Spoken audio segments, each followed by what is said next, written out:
तो दोस्तों शक्ति पंप ने अपने क्वार्टर वन के नंबर को डिस्क्लोज कर दिया है। तो चलिए देखते हैं क्या है क्वार्टर वन के नंबर्स के अंदर। डाटाबेस के लिए यहाँ पे क्रोज में दिया गया है। तो देखिए पिछले क्वार्टर की बात करें तो पिछले क्वार्टर में कंपनी ने 609 करोड़ के आसपास का रेवेन्यू जनरेट किए थे ऑपरेशन के थ्रू। पिछले साल 113 करोड़ के आसपास, जबकि अभी देखें तो बढ़ के 567 करोड़ कंपनी का रेवेन्यू आपको जाता हुआ देखने को मिला है। तो साल से साल देखें तो साल से साल कंपनी के रेवेन्यू के अंदर लगभग बोल सकते हैं 5 गुना कंपनी का रेवेन्यू आपको बढ़ता हुआ देखने को मिल रहा है। वहीं अगर क्वार्टर क्वार्टर जाते हैं तो क्वार्टर क्वार्टर कंपनी के रेवेन्यू के अंदर हल्की सी गिरावट भी आपको देखने को मिली। वहाँ पे देखिए तो लगभग बोल सकते हैं आप 7% के आसपास की गिरावट आपको देखने को मिल रही है। तो बेसिकली कहने का ये मतलब कि साल दर साल कंपनी के रेवेन्यू के अंदर बेहतरीन तेजी है, लेकिन क्वार्टर क्वार्टर कंपनी का रेवेन्यू भी गिरता हुआ देखने को मिला है। लेकिन जिस सेक्टर में ये कंपनी काम करती है तो आपको साल दर साल सर्च करना चाहिए कंपनी के रेवेन्यू को लेकर। लेकिन मैं एक चीज़ आपको हाईलाइट करना चाहूँगा। बेसिकली ठीक है, आपने साल दर साल जज कर दिया, 5 गुना कंपनी का रेवेन्यू हो गया है साल दर साल, लेकिन क्या शेयर का प्राइस वहीं पे लटका हुआ है क्या? बिल्कुल नहीं। शेयर अभी भी देखें तो आपको पिछले साल के मुकाबले बहुत लंबे स्तर पे आपको 3 गुना से भी ज़्यादा आपको देखने को मिला है। शेयर का प्राइस ऊपर के लेवल से कुछ करेक्शन आना शुरू हो चुका है।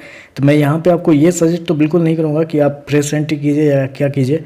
अगर आपके पास शेयर है तो प्रॉफिट बुक करते रहिए, ये ज़्यादा बेहतर रहेगा। क्योंकि क्वार्टर क्वार्टर देखें तो कंपनी के रेवेन्यू के अंदर गिरावट आपको देखने को मिल रही है। तो अगला क्वार्टर देखना इंटरेस्टिंग होगा कि अगले क्वार्टर में क्या कंपनी का परफॉर्मेंस देखने को मिल रहा है। खर्चे की बात कर लेते हैं तो देखिए पिछले क्वार्टर में 491 करोड़ खर्च किए थे, पिछले साल 112 करोड़। अभी देखें तो कंपनी खर्चे 444 करोड़ के आसपास आपको देखने को मिल रहा है। तो कंपनी के खर्चे भी देखें तो कंपनी के खर्चे ऑन एन एवरेज कंट्रोल में ही देखने को मिले हैं, ज़्यादा कुछ प्रॉब्लम नहीं है खर्चे के अंदर।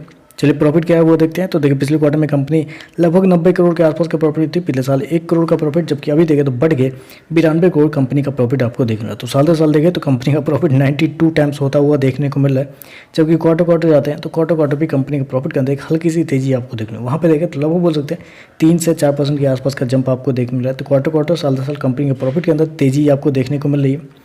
ईपीएस की बात कर लेते हैं तो देखिए पिछले क्वार्टर में 48 रुपये, पिछले साल 54 पैसे के आसपास, अभी देखें तो 46 रुपये के आसपास आपको देखने को मिला। तो ओवरऑल देखें तो कंपनी के नंबर देखिए है तो बहुत शानदार, कहने में कोई दिक्कत वाली बात नहीं। कंपनी के नंबर बहुत शानदार आपको देखने को मिले, रेवेन्यू प्रॉफिट सारा कुछ देखें तो उसके अंदर एक बेहतरीन तेजी आपको देखने को मिली। लेकिन मैंने ऑलरेडी आपको बताया कि शेयर ऑलरेडी बहुत ज़्यादा भाग चुका है।